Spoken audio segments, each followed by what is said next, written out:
দেশের সব বিভাগেই বজ্রসহ বৃষ্টির পূর্বাভাস রয়েছে বলে জানিয়েছে আবহাওয়া অফিস। তবুও ১৬ জেলার ওপর মৃদু থেকে মাঝারি ধরনের তাপপ্রবাহ অব্যাহত থাকতে পারে বলে ধারণা করা হচ্ছে। শনিবার সন্ধ্যায় আবহাওয়া অফিসের এক বিজ্ঞপ্তিতে জানানো হয়, আগামী বেশ কিছুদিন দেশের সব বিভাগেই অস্থায়ীভাবে দমকা হাওয়া সহ বিদ্যুৎ চমকানো বা বৃষ্টি অথবা বজ্রসহ বৃষ্টি হতে পারে।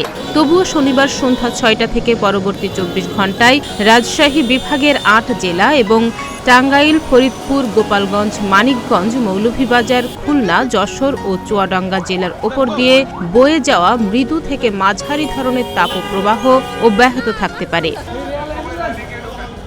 এর আগে রাজশাহীতে শনিবার দেশের সর্বোচ্চ ৩৮.৩ ডিগ্রি সেলসিয়াস তাপমাত্রা রেকর্ড করা হয়েছে। এদিন দেশের সর্বনিম্ন ২১.৫ ডিগ্রি সেলসিয়াস তাপমাত্রা ছিল সিলেটে। আবহাওয়া অফিস জানিয়েছে, সারা দেশে রাতের তাপমাত্রা প্রায় অপরিবর্তিত থাকতে পারে, তবে রাতের তাপমাত্রা সামান্য কমতে পারে। এছাড়া পরদিন সোমবার তাপমাত্রা ২ থেকে ৩ ডিগ্রি সেলসিয়াস এবং রাতের তাপমাত্রা সামান্য কমতে পারে। এরপর কয়েকদিন সারা দেশে দিন ও রাতের তাপমাত্রা প্রায় অপরিবর্তিত থাকতে পারে। তাহনিয়া ইয়াসমিন, প্রতিদিনের বাংলাদেশ।